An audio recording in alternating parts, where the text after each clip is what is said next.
Kejaksaan Agung bisa jadi bakalan menjadi senjata ampuh baru dari Pak Prabowo.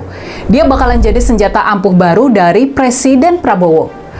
Belum bisa sepenuhnya menguasai polisi dan KPK yang kabarnya masih di bawah pengaruh kuat dari geng Solo, di bawah pengaruh kuat dari Pak Jokowi. Tampaknya di Kejaksaan Agung, langkah penguasaan Pak Prabowo berjalan lebih mulus, meskipun tentu saja bukan tanpa hambatan dan bukan tanpa kendala. Kejadian akhir-akhir ini yang menyangkut Kejaksaan Agung, semua itu mestinya bisa ngasih kita gambaran soal apa yang sedang terjadi di belakang layar. Ada benang merah yang jelas di antara kejadian-kejadian di seputar Kejaksaan Agung tersebut. Kejadian pertama adalah turunnya perintah pengamanan Kejaksaan Agung dan semua kantor kejaksaan oleh tentara. Untuk apa tiba-tiba kejaksaan dijaga sama tentara? Adakah tekanan hebat yang harus ditangkal sampai harus menggunakan kekuatan tentara? Lalu kemudian muncul bocoran keterlibatan loyalis dari Pak Jokowi, yakni Pak Budi Ari, Ketua Umum Kelompok Relawan Projo, dalam kasus suap judi online. Bocoran ini keluar ketika yang bersangkutan sedang bertugas ke luar negeri, ketika Pak Budi Ari sedang bertugas ke Vatikan. Pak Budi Ari yang sebelumnya tampak bisa lolos dari jerat di kepolisian, ternyata peranannya dalam kasus perlindungan judi online disebutkan dalam dakwaan perkara yang dirancang oleh para jaksa dari Kejaksaan Agung. Nah, ini menarik kan? Walau lolos di kepolisian, ternyata dia masih bisa terjerat di kejaksaan. Yang ketiga, yang terbaru adalah penangkapan pemilik pabrik Sritex, yakni Pak Iwan Setiawan Lukminto, dalam kasus kucuran kredit jumbo sebesar 3,6 triliun dari beberapa bank daerah dan bank BUMN. Soal kasus kredit Sritex dan kemungkinan kaitannya dengan keluarga Solo, ini sudah pernah kita bahas sebelumnya.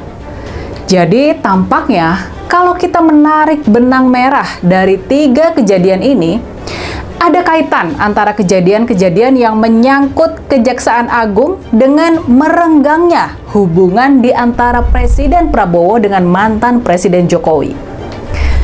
Sekarang, Kejaksaan Agung tampak lebih berani dan bergigi dalam mengusut kasus-kasus hukum yang melibatkan orang-orang dekat dari Pak Jokowi. Kabar terbaru sampai kita syuting video ini, Pak Prabowo mau mengganti Jaksa Agung dengan orang yang benar-benar bisa sepenuhnya dia percaya. Orang yang nggak bakal bisa dipengaruhi sama penguasa lama, nggak bisa dipengaruhi sama kelompoknya Pak Jokowi. Tampaknya membuat kejaksaan kembali independen dan cuma tunduk pada hukum, cuma tunduk pada aturan perundang-undangan, ini menjadi pekerjaan rumah penting yang sedang berusaha dibereskan oleh Presiden Prabowo. Pengerahan pasukan TNI buat menjaga kejaksaan-kejaksaan, terutama Kejaksaan Agung, rasa-rasanya adalah kaitan dengan upaya melindungi para jaksa dari tekanan-tekanan pihak luar. Bisa jadi pengerahan perlindungan ini dilakukan supaya para jaksa bisa lebih bebas dalam mengusut kasus-kasus besar dan pelik yang bisa jadi bakal menyeret orang-orang dari rezim lama ke pengadilan.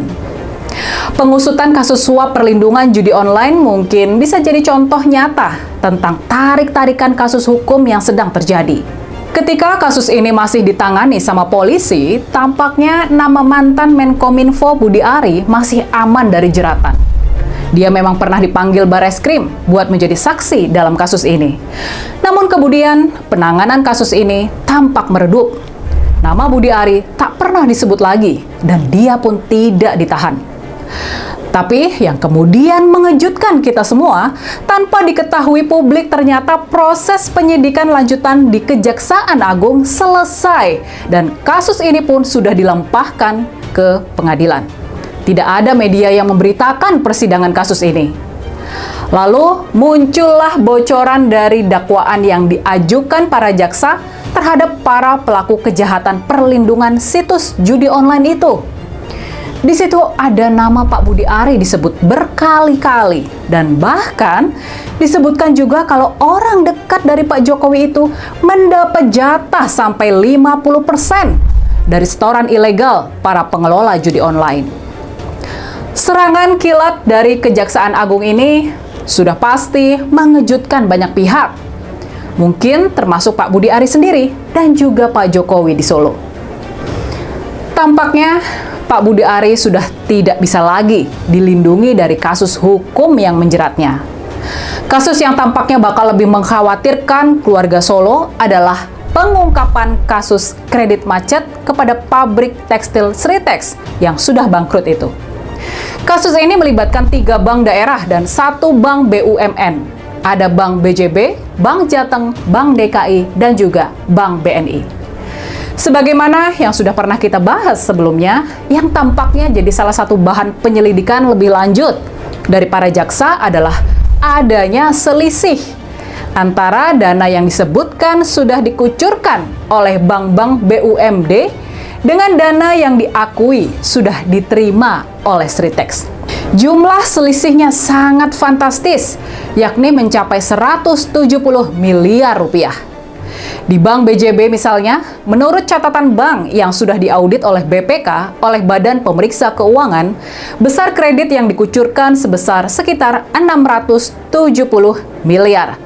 Tapinya, di pembukuan Sritex, di laporan keuangan Sritex, besar kredit dari Bank BJB ternyata cuma tercatat sebesar 593 miliar.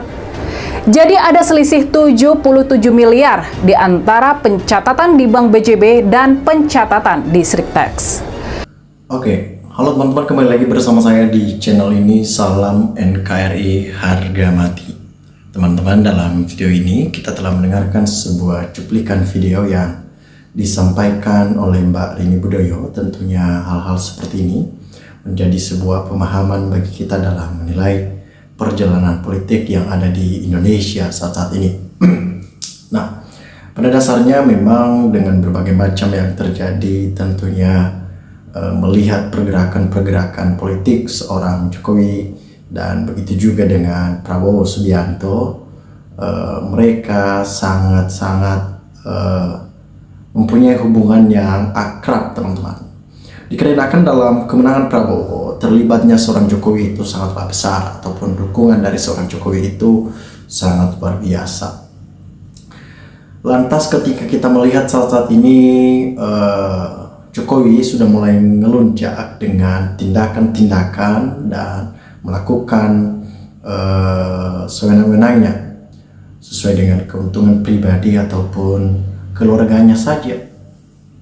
Sehingga dengan tindakan itu Prabowo melakukan sebuah perlawanan keras yang dimana disampaikan di sini bahwa Kejagung dikuasai oleh Prabowo Subianto. Nah, artinya semua kartu as yang dimiliki oleh Kejagung itu akan dibongkar dikarenakan Prabowo mau adil.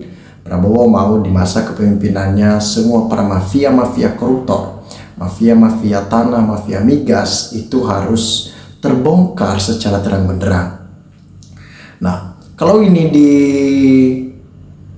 dibongkar di depan publik, ada banyak orang-orang mantan pejabat di negara ini yang memang ikut terlibat dalam tindakan-tindakan yang memang tidak elok untuk dilihat. Disampaikan di sini, Pak Prabowo, rakyat mendukungmu. Rakyat sudah menderita karena korupsi merajalela di mana-mana. Basmi koruptor di negeri yang kaya sumber daya alam ini. Sehat selalu Pak Prabowo. Disampaikan lagi bahwa usut tuntas kasus-kasus korupsi di era Jokowi, rakyat mendukungmu. Artinya masyarakat selalu berada di belakang Prabowo yang memang nantinya mereka selalu support dalam setiap tindakan yang dilakukan oleh Prabowo, sehingga tindakan dan keputusan itu pro kepada masyarakat, yang dimana mafia-mafia koruptor itu harus ditangkap dan diberikan konsekuensi sesuai dengan aturan-aturan yang berlaku. Prof. Mahfud MD cocok menjadi jaksa agung untuk memuluskan rencana Prabowo memberantas korupsi. Ya, memang orang-orang di sana harusnya orang-orang yang tegas. Begitu yang di MK, di Kejaksaan Agung, di KPK, harusnya orang-orang yang memang benar-benar bekerja keras tanpa ada tekanan dari manapun. ataupun mereka tidak bisa disetting oleh oknum-oknum tertentu sehingga mereka bekerja sesuai dengan tanggung jawab mereka dan mereka dapat profesional di situ. Siapapun yang membuat kesalahan, siapapun yang membuat suatu kegaduhan, ya mereka harus membongkar hal tersebut. Nah, disampaikan lagi di sini bahwasanya bila demikian berarti Pak Prabowo benar-benar mencintai rakyat daripada kepentingan beliau. Semoga Presiden tidak gentar. Ya. Jangan sampai gentar. Kejaksaan Agung harapan kita semua. Itulah salah satu wadah yang dimana mereka dapat bekerja untuk menyidik ya dan menelusuri siapa-siapa saja oknum-oknum tertentu yang terlibat korupsi yang menghabiskan uang negara demi kepentingan pribadi, demi kepentingan golongan dan kekuasaan tersebut yang memang pada dasarnya mereka menghalalkan segala macam cara hanya untuk mencapai titik yang mereka inginkan.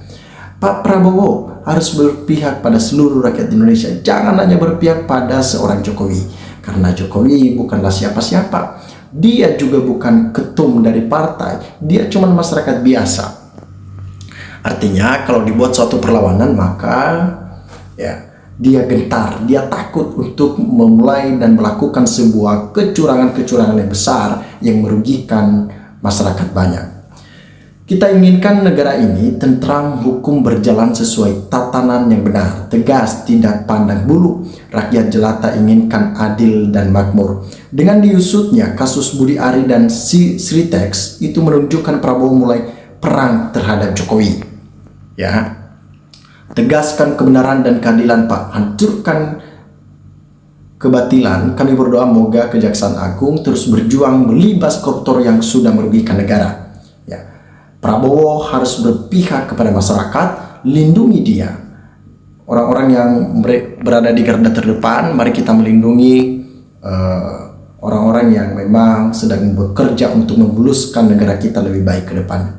Kalau Kapolri, Listo Sigit, Jaksa Agung, dan Ketua KPK sudah diganti orang-orang yang jujur, siap-siap Jokowi diadili. Jangan kamu berpikir kejahatanmu akan mulus, ya. Itu tidak akan pernah mulus. Ya, lanjutkan terus Kejaksaan Agung, tugas melibas para koruptor itu. Buat ini, lanjutkan pengawalan dan kejaksaan pejabat Kejaksaan Agung, Kejaksaan Tinggi, dan keluarganya di seluruh Indonesia. Kami mendukung Kejaksaan dan TNI secara gaspol 100% penuh. Itu yang kita inginkan. Nah, teman-teman silakan berikan tanggapan teman-teman di dalam kolom komentar ini. Apa yang teman-teman tahu, yang teman-teman dengar, yang teman-teman ketahui tentang koruptor di negara kita ini. Mulai dari hal yang kecil sampai ke hal yang besar. Itu sangat bermanfaat sekali ketika kita dapat memberikan semua informasi dan data tersebut kepada ranah yang benar. Dikarenakan dengan berbagai macam situasi politik yang sulit untuk ditebak saat ini, perlu untuk kita bergandengan tangan untuk mewujudkan Indonesia emas di 2045 ini. Terima kasih teman-teman. NKRI harga mati.